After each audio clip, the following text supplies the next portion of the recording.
মেয়েদের শরীর চেক করা হচ্ছে। গতকালও কাঞ্চন মল্লিকের বইয়ের ওপর হ্যারাসমেন্ট হয়েছে।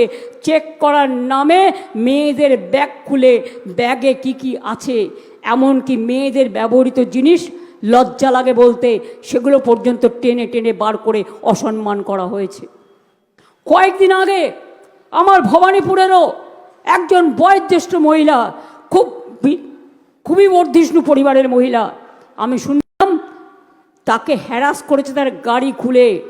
গাড়ি খুলতেই পারেন, চেক করতেই পারেন, কিন্তু আপনি মেয়েদের ব্যাগ খুলে মেয়েরা কি কি ব্যবহার করে, কেন লিপস্টিক পরবেন নাকি ফেসিয়াল করবেন, নাকি মেয়েরা যেগুলো ব্যবহার করে সেগুলো ব্যবহার করবেন? লজ্জা করে না? অশ্লীলতা চূড়ান্ত করছে। যারা করছে তাদের আমি বলে দিই, অশ্লীলতা করলে মেয়েরা কিন্তু কমপ্লেন করবেন।